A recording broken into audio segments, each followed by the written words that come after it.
안녕하세요. 유선주 강사입니다. 2021년도 워드 프로세서 자격시험이 개편되었는데요. 필기시험의 경우 1과목인 워드 프로세싱 용어 및 기능에서는 개편된 사항이 없고요. 2과목 PC 운영체제에서는 윈도우 버전이 윈도우 7에서 윈도우 10으로 결정이 되면서 출제 기준에 포함되어 있는 윈도우 기능을 윈도우 10에 맞게 조정되었습니다.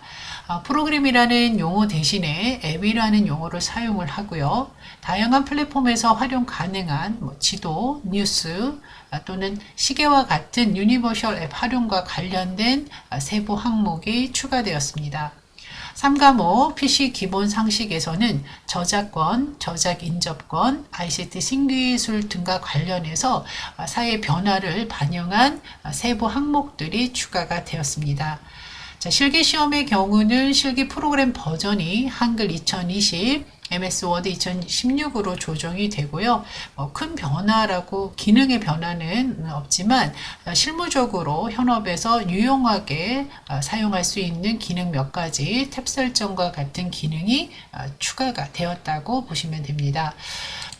워드 프로세서 필기 부분은 3과목으로 이루어져 있고요. 그 내용이 워낙 방대하기 때문에 아무래도 준비하실 때 어려움이 있을 거라고 생각이 듭니다. 그러나 전략을 잘 세우셔서 준비를 하시면 합격을 하실 수가 있겠는데요. 개인에 따라서는 추가적으로 시중에 판매되는 출판사 교재를 구입을 하셔서 푸시거나 또는 인터넷에 있는 CBT 필기 문제들을 좀 보충으로 여러분들이 풀어주셨으면 합니다. 자, 이 강의에서는 여러분들이 시험에 나오는 과목에 나오는 내용들이 어떤 내용들이 나오고 또 어떤 범위의 문제들이 출제가 되는지를 방향을 잡아서 공부를 하시되 최대한 기출 문제를 많이 풀어서 준비를 하시는 것이 필요합니다. 개개인에 맞게 전략을 세우실 때 1과목의 경우는 80점 이상의 고득점을 목표로 하셔야 되는 과목입니다. 3과목 중에서 가장 난이도가 낮고 또 암기만 하면 충분히 푸실 수 있는 문제들이 나오는데요. 기출 문제가 계속해서 반복되기 때문에 기존에 문제집을 많이 풀어보시게 되면 전년도 문제들이 그대로 또 반복해서 출제가 되기 때문에요. 아무래도 1과목에서 여러분은 고득점을 목표로 삼으셔야 됩니다. 2과목과 3과목이 상대적으로 어렵기 때문에요. 이 부분에서 고득점을 하시고 또 어려워하시는 과목에서는 과락을 넘기는 정도로 준비를 100점을 맞을 걸 목표로 하신다기보다는 나름의 전략을 세워서 버릴 건 버리고 꼭 외우셔야 되는 부분들은 반드시 외워서 전략을 세우시는 것이 좋습니다. 자, 그래서 이 강의 1과목 강의에서는 기출문제 중심으로 많은 문제를 풀어주시는 게 좋겠고요. 문서 관리 쪽은 아무래도 상식 수준으로 여러분들이 풀어주시는 것이 좋습니다. 다 일일이 외우려고 하신다고 하면 시간적으로 많이 걸리기 때문에요. 반드시 외워서 출제 빈도가 높은 걸 위주로 암기를 하시고요. 문서 관리 쪽은 상식 수준으로 그 다음에 워드 프로세스 기능과 전자출판에서 출제의 빈도가 높기 때문에 이 부분은 좀 더 신경을 쓰시고 공부를 하시면 되겠습니다. 네, 먼저 워드 프로세서의 정의를 살펴보면은요, 문서를 생성, 즉 입력하고 편집, 저장, 그리고 인쇄하는 기능을 갖춘 시스템 또는 소프트웨어라고 할 수 있는데요.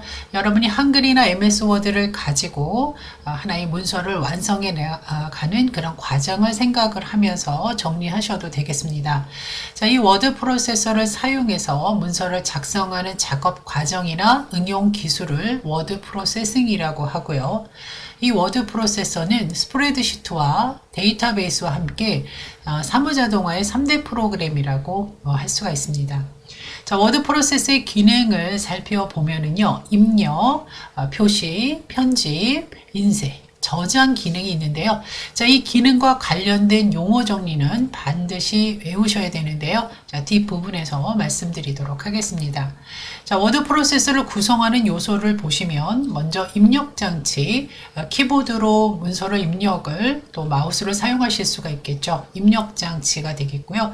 표시 장치, 입력하시면서 모니터를 통해서 입력된 내용을 보시겠죠. 그래서 표시 장치가 있겠고, 작성한 문서를 프린터를 통해서 인쇄를 하는 그런 장치, 출력 장치 생각하시면 되겠습니다. 작성한 문서를 보관하셔야 되는데 하드디스크나 또는 USB와 같은 이동식 디스크에 저장을 하게 되겠죠. 자, 이런 워드 프로세서와 관련된 구성 요소를 여러분이 문서 작성하시는 그 전 과정을 머릿속에 떠올리면서 정리를 하시면 되겠습니다. 자, 이 워드 프로세서의 특징을 또 살펴본다면 문서를 작성하실 때 종이와 또 연필을 가지고 문서를 작성하는 것과 비교를 해서 특징을 정리하시면 되는데요. 문서 작성에 드는 시간과 노력을 당연히 줄일 수 있고 또 작성된 문서의 보존과 검색이 유리하다. 또 정보통신망, 즉 인터넷을 통한다면 문서의 전송이 쉽고 또 다른 사람과 공유가 가능하겠죠. 또 하나의 문서의 포맷을 만들어서 통일성과 체계를 갖출 수가 있고요. 작성된 문서는 또 쉽게 변경이 가능하고요. 또 정보통신망을 이용하기 때문에 문서 보안에 주의를 해야 된다. 자, 이런 내용을 가지고 기출문제를 한번 풀어보면요. 자, 워드 프로세서의 특징으로 옳지 않은 것을 4개의 보기 문항에서 찾아보실 텐데요. 손쉽게 다양한 문서의 형태를 만들 수가 있고 또 작성된 문서의 보존과 검색이 유리하다. 정보통신망을 이용해서 공유가 가능하고요. 전송 공유 가능하죠. 대신에 보안에 취약하다라고 볼 수가 있습니다. 자, 그래서 이 1번 특징으로 옳지 않은 것은 3번이 되겠네요. 자, 문서의 통일성과 체계 갖출 수 있다. 자, 이렇게 정리를 하고요. 계속해서 이제 이 워드 프로세서와 관련된 내용들을 이런 기출 문제에서 정리를 하시면 될 것 같습니다.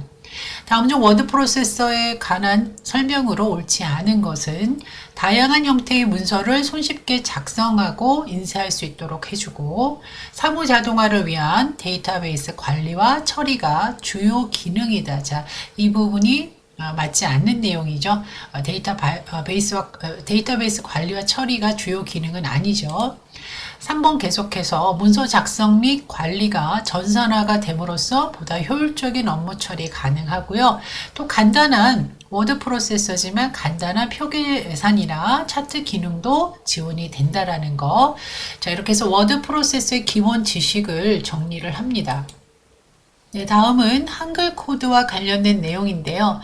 컴퓨터에서 한글을 사용할 수 있도록 문자를 코드화해서 저장하는 것을 말합니다.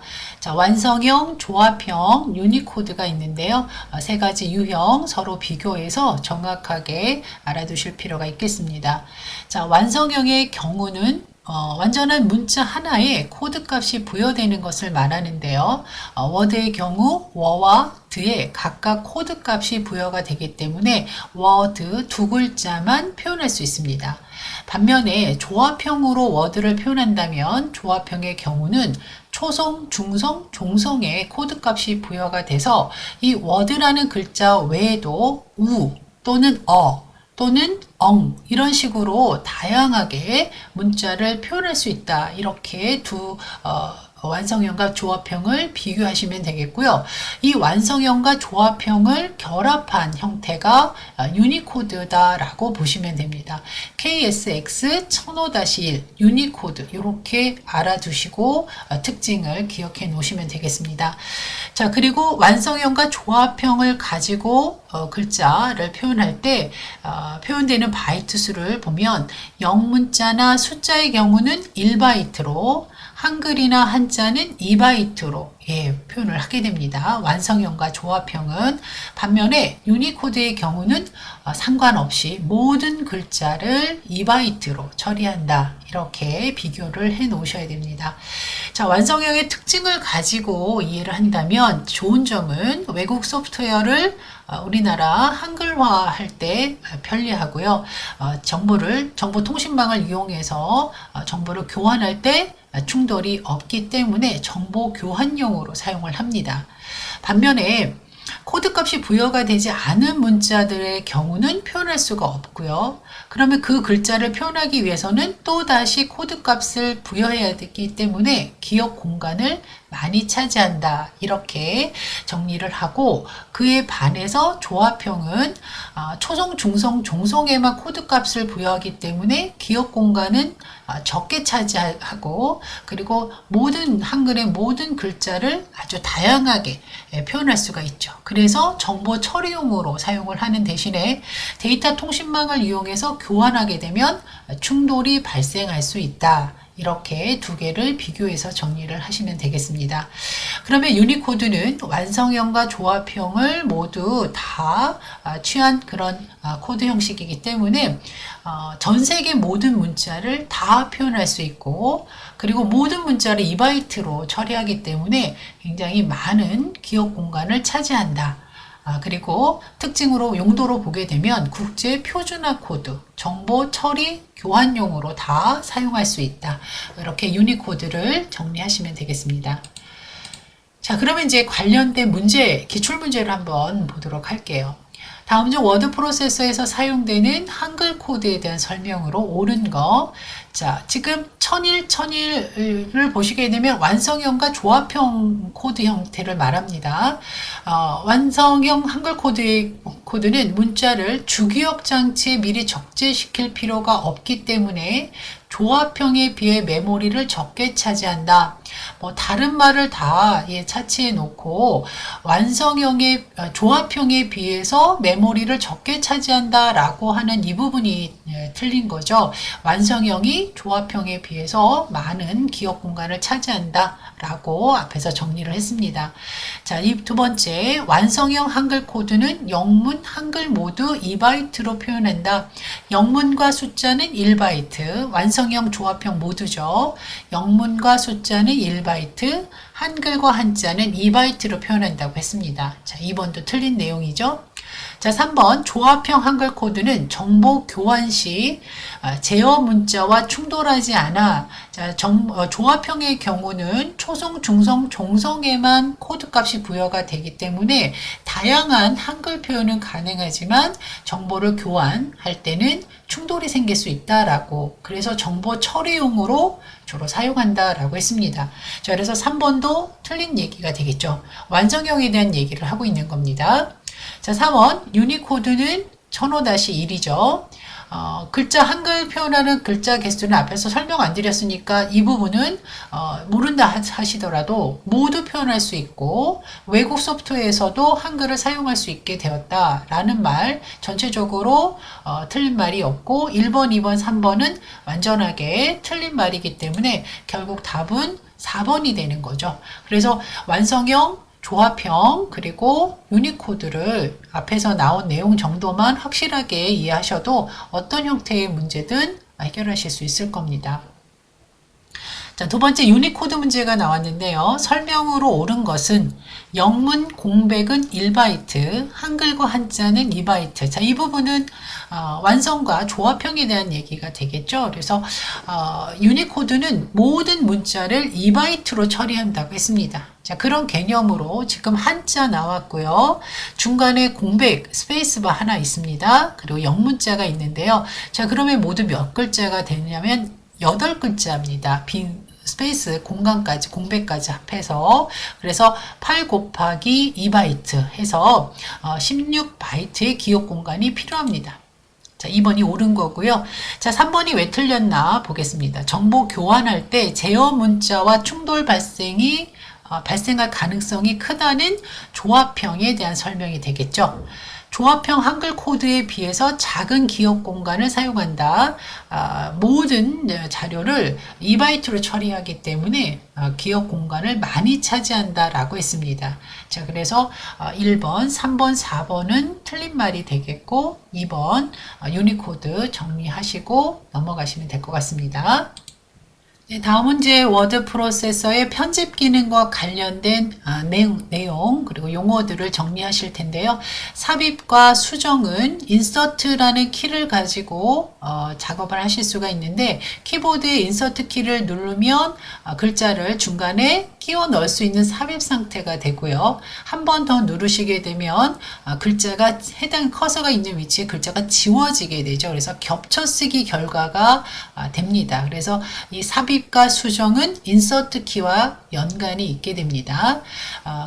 그리고 삭제의 경우는 커서의 위치에 따라서 커서 뒤쪽, 오른쪽에 있는 글자가 지워질 때는 딜리트고요. 커서가 있는 왼쪽의 글자가 지워질 때는 백스페이스를 누르시면 됩니다. 자, 영역을 지정을 한다라는 것은 블록 지정이라고 보시면 되는데 블록 지정이라고도 하죠. Shift 키를 누르고 방향 키를 또는 마우스를 드래그해서 사용하실 수가 있고요. 영역을 지정하는 데 있어서 자, 지금 문서 안쪽에서 지정할 때와 또 문서 왼쪽 여백에서 지정할 때, 자, 이거는 여러분이 한글 문서나 또는 MS 워드 문서를 열어놓고 작업을 하셔도 됩니다.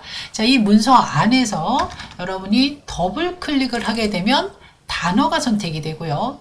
더블 클릭이 아니라 3번 클릭을 하게 되면 하나의 문단이 선택이 된다라는 것을 지금 표현하는 겁니다. 자, 이 본문 안에서, 문서 안에서 더블 클릭을 하면 단어가 선택이 되고요. 3번 클릭하면 하나의 문단이 선택이 된다는 거고요. 자, 왼쪽에 이 문서 영역이 아닌 왼쪽에 이 빈 공간에서 화살표를 보시고 클릭을 하면 한 줄이 선택이 됩니다. 자, 2번 누르면 하나의 문단이 선택이 되고요. 그 다음에 3번 누르시게 되면 문서 전체가 선택이 됩니다. 그러니까 본문 안에서 또는 왼쪽에 이 빈 여백에서 어떻게 작업을 하느냐를 정리를 하시라는 건데요. 자, 문서 안에서 한 번 누르시면 그냥 커서의 위치, 한 번 누르시면 커서가 생기는 거죠. 위치가 이쪽에 있다, 이쪽에 있다 이렇게 움직여지는 걸 말하고요. 그 다음에 2번 누르면 단어, 3번 누르시면 문단이 선택이 된다라는 걸 직접 한번 해보시면 되겠고요. 문서 바깥쪽 왼쪽에 여백에서 한 번 클릭하면 줄 단위로, 그 다음 2번은 문단 선택, 그 다음에 3번 누르면 문서 전체를 그냥 외우지 마시고요. 한글 문서를 열어놓고 연습을 하시면 조금 더 쉽게 외워지겠죠. 자, 그리고 복사 이동 삭제는 Ctrl C, Ctrl X, Ctrl V. 자, 요거 알아두셔야 되는데요. 자, 이거하고 연관해서 문서의 분량이 늘어나는 것은 Ctrl C와 Ctrl V가 되겠죠. 자, 근데 Ctrl X와 Ctrl V는 오려서 다른 곳으로 이동하는 거기 때문에 문서의 분량에는 상관이 없다라고 연결을 하셔야 됩니다. 자, 그리고 얼라인이라고 해서 정렬의 개념은 왼쪽, 가운데, 오른쪽, 양쪽 정렬과 같은 것을 얼라인이라고 하는데, 자, 비슷한 말로 정렬에 소트라는 말이 있습니다. 이 소트는요, 가나다라 오름차순 또는 ABCD 오름차순, 내림차순 정렬을 말하는 것이 바로 소트라서 이 정렬과 얼라인과 소트는 서로 별개, 다른 말이라고 보셔야 됩니다. 그리고 문서 내에 특정한 단어를 찾아주는 것을 검색이라고 하고요. 또 찾아서 다른 문자로 바꿔주는 걸 치환이라고 하는데요. 한글에서는 찾아 바꾸기라고도 표현을 하죠. 그러면 이것도 우리가 검색만 했을 때는 문서 내용의 변화, 분량의 변화가 없지만, 내용과 분량의 변화가 없지만, 치환을 했을 때는 문서의 분량이 줄어들 수도 있고 늘어날 수도 있다, 이렇게 정리할 수가 있겠죠. 자, 그 다음에 검색을 하실 때 우리가 와일드 카드를 사용하게 되는데요. 보통 이제 별표 와일드 카드라고 해서 2가지 아스트릭 문자와 물음표를 사용하게 되는데요. 워드로 시작되는 모든 글자라고 해서 워드, 또 워드랩, 워드 프로세서를 모두 찾아줄 수 있는 게 워드하고 요 아스트릭 요렇게 표현하게 되는 거고요. 반드시 세 글자, 워드로 시작되는 세 글자를 찾겠다, 검색하겠다라고 했을 때는 이렇게 물음표로 표시하게 되니까 이 물음표는 글자 개수를 정해서 찾아줄 때 물음표를 사용한다라고 보시면 되겠습니다. 그래서 이 와일드카드로 검색을 하시면 되겠고요. 자, 워드 프로세서 편집 기능과 관련해서 관련된 용어들을 정리를 했는데요. 이 외에도 굉장히 많은 용어들이 있지만 적어도 이 용어들을 반드시 알고 시험장에 가셔야 될 텐데요. 이 내용도 워드 프로세서 실기랑 병행해서 공부를 하시면서 암기를 하신다면 좀 더 쉽게 외워지실 것 같습니다. 자, 매크로는 어떤 작업의 순서를 특정한 키에다가 등록을 시켜서 필요할 때 한 번에 재생시키는, 실행시키는 것을 말하는데요. 키 작업만 기록하는 것을 키 매크로라고 하고요. 키뿐만 아니라 마우스 동작까지도 다 기억시키는 것을 스크립트 매크로라고 합니다. Alt 2를 누르면 글자의 밑줄, 기울기, 글자색을 빨갛게 동작을 한다라고 했을 때 그걸 매크로라고 작업을 하는 거죠. 매크로라고 말씀을 드릴 수가 있습니다.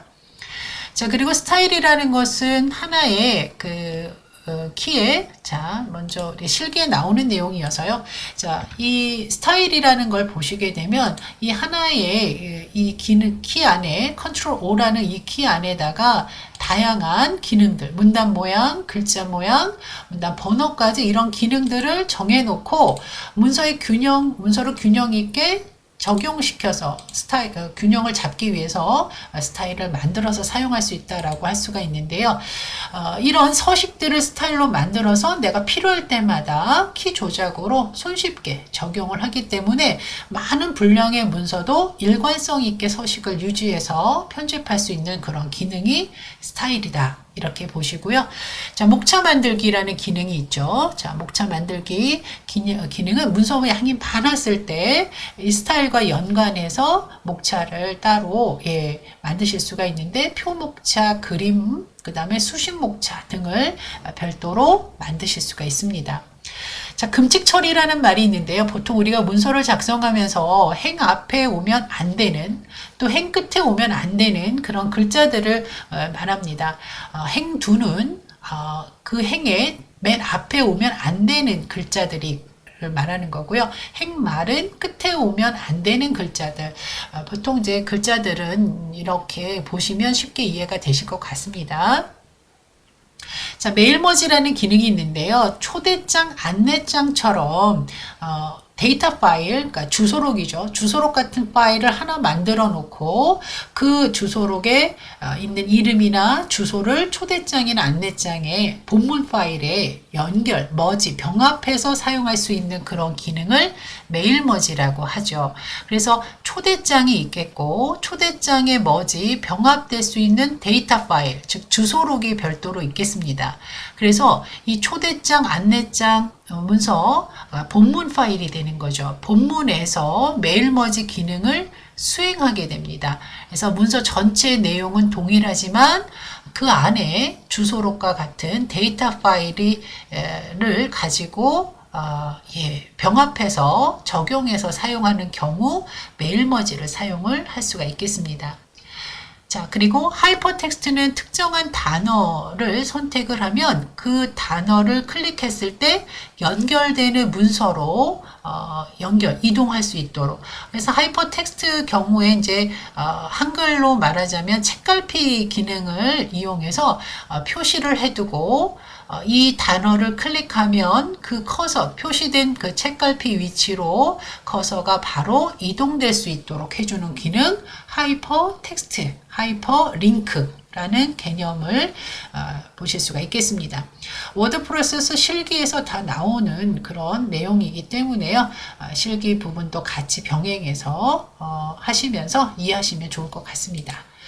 자, 플레이트라고 하는 것은 머릿말, 꼬릿말, 주석 같은 영역. 자, 지금 보시면 머릿말이고요. 자, 그리고 아래쪽에 보시면 꼬릿말과 쪽번호. 자, 이런 공간을 보일러플레이트라고 이해를 하시고, 보시면 되겠습니다.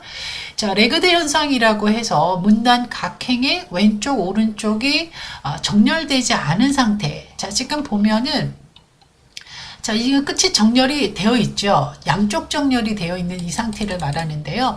자, 이것이 왼쪽 정렬이 됐을 때는 오른쪽의 이 영역이 들쑥날쑥하죠. 자, 이 부분을 레그드 현상이라고 이해를 하시면 됩니다. 자, 레그드. 자, 그리고 색임. 문서의 자료를, 오타가 좀 있네요. 자료를 빠르게 찾을 수 있도록 중요한 용어와 쪽번호를 함께 수록하는 그런 기능인데요. 색인의 경우는 기본적으로 오름차순으로만, 자, 이런 부분이 중요하죠. 오름차순, 내림차순이 아니고요. 오름차순으로만 정렬이 됩니다. 색인으로 등록을 하게 되면 뭐 예를 들어서 리을로 시작되는 리을로 시작되는 용어에는 레그드가 있고 또 어떤 단어가 있고 이런 식으로 색인 목록을 만들 수 있는 그런 기능을 말하는데요. 오름차순으로만 정렬을 한다 라고 기억을 하십시오. 자, 워드랩과 영문 균등이 있는데요. 지금 여기 옆에 샘플로 보여드렸는데 영문 균등 현상은 워드랩 때문에 생기는 겁니다. 자, 워드랩은 자, 예를 들어서 자, 이 영어가 지금 이 옆에 영어가 단어가 중간에 끊어지는 것을 방지해서 그 아래쪽으로 커뮤니케이션이 그 아래쪽으로 내려가는 거죠. 이런 현상을 워드랩이라고 합니다. 단어가 끊어지지 않고 그 다음 줄로 내리는 현상을 워드랩이라고 하고 그렇게 내려간 만큼 요 사이가 자 이렇게 떨어뜨려서 이 공간을 떨어뜨려서 양쪽 끝을 맞추는 것을 영문 균등이라고 하는 거죠. 그래서 워드랩과 영문 균등을 같이 알아두시는 것이 연결해서 알아두시는 것이 필요하겠습니다. 그래서 그 다음 옵션, 마진, 캡션 같이 정리할게요. 옵션은 여러분들이 선택할 사항들을 말합니다. 어떤 내용을 선택을 하실 때 자, 어떤 내용을 선택할 때 이렇게 동그란 버튼으로 되어 있는 그래서 셋 중에 하나, 넷 중에 하나만 선택할 수 있는 이런 부분들을 옵션이라고 보통 이야기를 하는데요. 명령, 기능 수행 시 추가적으로 선택할 사항. 옵션이라고 합니다. 마진은 여백을 말합니다. 페이지 상하 좌우 공백. 캡션은 표나 또는 그림에 붙는 제목을 말하죠. 자, 이렇게 표 위에 또는 그림 옆에 붙는 그림 위아래 붙는 제목들을 캡션이라고 합니다. 자, 이런 것들을 캡션이라고 한다라고 보시고요. 자, 그 다음 관련된 문제 한번 풀어보도록 할게요. 다음 중 마우스로 영역을 지정하는 방법으로 옳지 않은 것은 한 단어를 지정할 때는 단어 앞에서 마우스 포인터를 3번, 본문 안에서 3번을 클릭하게 되면 문단을 선택을 하게 되는 거다라고 했고요. 이 왼쪽 그 여백에서 3번 클릭을 하게 되면 문서 전체가 선택된다라고 했습니다. 그래서 첫 번째 이 1번이 벌써 틀린 답이 되겠고요. 나머지 한 줄 영역, 문단 전체 영역 지정, 문서 전체 영역 지정 구분하셔서 반드시 직접 워드 프로세서 한글이나 MS 워드를 열어놓고 반드시 연습을 하셔서 실행을 해보셔야 쉽게 기억이 됩니다. 이 기출문제들은 다 자주 출제된 빈도가 높은 문제들을 정리를 했으니까요. 직접 한번 해보셨으면 합니다. 자, 이번은요. 워드 프로세서 매크로 기능에 대한 설명으로 옳지 않은 것 찾습니다. 자주 사용하는 어휘나 도형을 약어 등록. 자, 약어 등록은 우리가 상용구라고 합니다. 앞에서 말씀드렸지만 모든 그 편집과 관련된 용어들이 다 정리를 할 수가 없기 때문에요. 이렇게 기출문제를 통해서 그때그때마다 새로 등장하는 용어를 또 별도로 정리를 해서 알아두시는 것이 필요합니다. 이런 문제들이 계속 기출문제들이 반복이 돼요. 그래서 지금은 약어 등 매크로가 문제가 나오지만 다른 기출문제에서는 상용구 문제가 나올 수도 있기 때문에요. 그렇게 정리를 해주시면 돼요. 일단 1번이 틀렸습니다. 매크로에 대한 설명인데 상용구 기능이 나왔기 때문에 상용구에 대한 설명이 나왔기 때문에 1번이 답이 됩니다. 그러나 매크로 기능을 조금 더 문제화해서 나왔기 때문에요. 앞에서 설명한 내용을 문제로서 다시 한번 정리하는 것이 필요합니다. 작성한 매크로는 별도의 파일로 저장할 수 있고 편집 가능하다. 키보드 입력을 하는 것을 키보드 기능 키만 입력하는 것을 키 매크로라고 하고 또 마우스 뿐만 그 키와 또 마우스 동작까지도 모든 동작을 기억하는 것을 스크립트 매크로라고 한다. 그래서 키 매크로가 있고 스크립트 매크로가 있다라는 것까지 정리를 해주셔야 되겠죠. 동일한 내용의 반복 입력이나 도형, 문단 형식, 서식 등 여러 곳에 반복적으로 적용할 때 유용하다. 반복되는 작업들을 하나의 키에 등록을 시켜서 반복 적용할 때 유용한 것이 바로 매크로 기능이 되겠다라고 마무리 정리를 하시면 되겠습니다. 자, 다음 중 워드 프로세서 용어에 대한 설명으로 옳지 않은 거. 자, 상용구가 나왔죠? 상용구 설명이 맞다, 틀리다 판단하실 수 있겠습니다. 자동 반복, 키보드를 누르고 있으면 같은 문자가 뚜루룩 입력되는 그런 현상을 자동 반복 기능이라고 하고요. 디폴트라고 하는 것은 특별히 여러분이 선택하지 않아도 설정되어 있는 값들, 한글로 말하자면 지금 여러분이 문서를 처음 열게 되면은 이렇게 함초롬 바탕 CPT, 양쪽 정렬 이런 것을 디폴트라고 합니다. 기본값이라고 합니다. 자, 보일러플레이트는 아까 말씀을 드렸죠. 그러면 옳지 않은 문서 내용 중 참고 문헌, 보충 설명 등 마지막 페이지에 설명하는 기능. 제가 보일러플레이트는 머릿말, 꼬릿말, 쪽번호 등이 입력되는 그런 위치를 보일러플레이트라고 했는데, 자, 이 설명은 보충 설명, 각주, 주석을 말하는데요. 보충 설명 등을 마지막 페이지에 설명하는 걸 미주라고 합니다. 주석 기능을 설명하는 중에 그 페이지, 해당되는 페이지 아래에다 표시하는 걸 각주라고 하고요. 이 보충 설명을 문서 맨 마지막 페이지에 설명하는 것을 미주라고 합니다. 그래서 답은 4번인데요. 보일러플레이트도 아셔야 되고 지금 설명된 이 내용은 주석을 의미하는데 주석 중에서도 미주를 설명하는 내용이 되겠습니다. 자, 메일머지 기능은 초대장, 안내장과 같이 주소록 파일을 가지고 병합을 해서 초대장을 문서를 인쇄하는 기능을 말하는데요. 이름이나 직책, 주소 등만 다르고 나머지 내용, 자, 주소록을 가져다가 초대장, 같은 내용의 초대장에 연결을 해서 여러 통의 여러 개의 본문을 쉽게 만들 수 있는, 초대장을 만들 수 있는 그런 기능이다. 초청장, 안내장, 청첩장 등과 같이 만들 경우 효과적이다. 본문 파일이 있고 데이터 파일이 있는데 데이터 파일이 바로 주소록과 같은 파일을 의미하는 거죠. 본문 파일이 초청장이고 안내장이 되는 거죠. 자, 그러면 이 메일머지 기능을 실행을 하시려면 반드시 본문 파일에서 실행을 하셔야 됩니다. 자, 작업은 본문 파일에서 하셔야 됩니다. 데이터 파일, 주소록에서 하시는 것이 아니라 본문 파일에서 하시는 거다라고 보면 됩니다. 네, 워드 프로세서 출력 기능은 다음 강좌에서 말씀드리도록 하겠습니다.